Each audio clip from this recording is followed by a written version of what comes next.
So in 2022, there's a bunch of hype around a lot of animes. There were a lot of animes that are making their debut being hyped. And also there were a lot of animes coming back for season 2. But with that being said about being hyped, around 2022, well, there were a couple animes that fell short of the bar. And when I mean by short of the bar, they were quite a disappointment. Like season 2 of Rent a Girlfriend, like there was not much Ruka. Like where is Ruka? Like where is Ruka? She is the main waifu. She should be the main waifu of this series. But that's for a different video and a different discussion. And also a failure of season 2 of Rising of the Shield Hero. But there was one particular anime that fell short below the others, and it was Shikimori Not Just Cute, aka Shikimori is not just a cutie in the manga. Yeah, that was a bunch of hype around the spring around this anime. I mean, why not? You got a pink-haired woman, a pink-haired waifu that actually does everything for a guy, like actually care for him.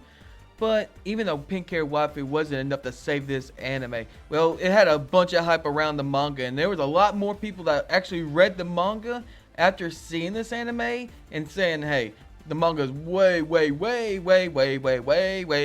bigger than the anime itself. And I can totally see that and actually agree with it. There's so much you can do with a pink hair waifu that can save the anime itself. I mean, come on. She is great, but she's not waifu of the year. If you didn't see that video, check it out. Like, for example, basically the anime was a bunch of uneventful events. I mean, it had nothing going for it. This anime wasn't as funny and actually not as dramatic as Love is War. I mean, it was so much you can take Izumi looking pathetic and falling down all the time. It seemed like he was going to die and Shikimori was checking on him all the time and trying to protect him.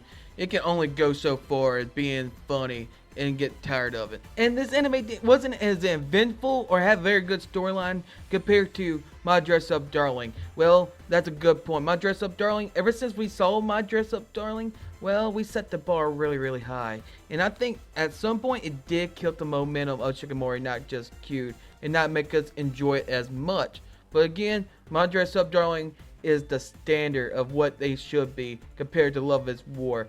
Yeah, My Dress Up Darling actually ruined Shikimori Not Cute, but that's not the point. Let me say this, it did fell short, way shorter than it's supposed to. But don't get me wrong, it's not a really bad anime, it's not awful at all, it just fell short of the hype.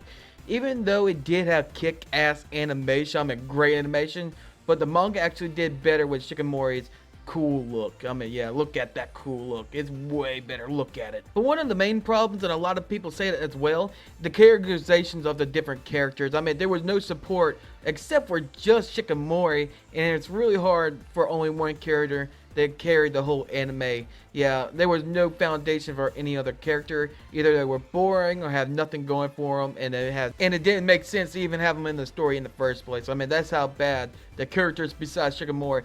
Izumi, I mean, how much can you take of him being a complete pathetic guy? I mean, just falling on his face and crying the whole time, and oopsie daisy, I guess I need to watch out better. I mean, how much can you take him? More than a couple episodes of that. But the sad part about this anime, it did have some good funny parts about it and actually made sense and actually had a pretty decent stories time to time throughout the 12 episodes of this series. The bad thing is, it don't make me want to come back to watch another season if there is another season. I mean, it has nothing to offer for me to even watch season 2 or 3. I hope a lot of people agree with that too. I think most of the people will agree to that. They have nothing to offer for season 2 for make me watch it. It's not like a Konosuba that's actually nothing but comedy, has no really good storyline and just a bunch of nonsense, but at least keeps me going to see what happened next and see Megami actually blow up more stuff and trying to get that thumbs up. But listen, don't get me wrong, I don't think this anime is terrible. It's not the worst I ever seen. It's just average and it makes me don't want to ever come back and watch it ever again. Not even in the dub, I don't care. It is just safe to say it was a disappointment of how much hype it got as an anime, as a rom-com anime in the league of Love is War and other great anime rom-coms. Listen, I'm not trying to diss the anime. It's just never going to be mentioned again. It's never ever going to be mentioned as the next great rom-com not even compared to Love is War or any other great animes. But what do I know? I'm just an anime YouTuber that's putting his 2 cents, and those 2 cents can't even buy on my pack of Cheetos. But I'll see you in the next video.